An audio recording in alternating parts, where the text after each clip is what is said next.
guys, thanks for tuning into my Florida drive-by. Today is October 2nd, Sunday, 2016, and I'm on the I-75 going southbound. I hope everybody's doing healthy, wealthy, and wise. It's about 90 degrees in southern Florida and about 1:18 in the afternoon. I wanted to bring up a subject today, and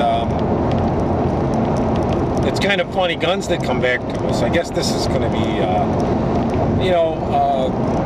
I've had a lot of guns, guys, and I've sold a lot of guns, and I've wasted a lot of money on guns, and I've taken a lot of losses. I've had a lot of guns, put it that way. Now, I've had good times, bad times, sometimes where I had to sell most of my guns, sometimes rebuy them. So, one gun, probably, that I've sold and bought back the most has been the Smith & Wesson 500 Magnum. Now, I've had the 8 3/8 inch unit, which is really a 7 3/8, or 3/8 inch, because the 1 inch compensator. I've had the 4 inch M500 Smith & Wesson, which is really a 3 inch with the compensator's 1 inch. And I've had a few guns, okay, needless to say. And the Smith & Wesson 500s, I've had those two models. I really like the best of them, and the ones I used to own. Now, the Smith & Wesson M500 4 inch, or really 3 inch, I have bought and sold probably about 6, I would say, I'm saying 4 or 5 times. I can't remember how many times I've rebought it and sold it. A lot. And I always keep rebuying it and getting it back. And this is nothing special about buying and selling it. The last time I decided to trade my Smith & Wesson 500 for an AR-15. And then, I really didn't care for the AR-15, so I traded for a SIG 1911, because I'd sold most of my 1911s. And then I seen my same Smith & Wesson 500 for sale by somebody, so I went and rebought it. And I rebought my Smith & Wesson 500 for $900 back. And that's with about 40 rounds of XTP 300 grain ammunition by Arms Corps. And my gun, which is polished with wooden grips. So I bought that back. And that was pretty good with the ammo, because ammo's still $100 no matter where you go. Now, I could have bought a 8 3/8, because I sold that one too, for about $1,000 a guy had.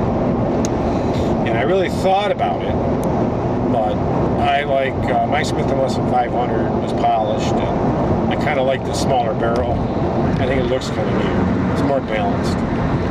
But anyway, so bringing back Smith & Wesson 500 and talking about them. The 500 is an animal, and it's really just a gun to have. Even like 1911s are the same way, You buy the gun to have it, to maybe go out and shoot it once in a while, keep it in the safe.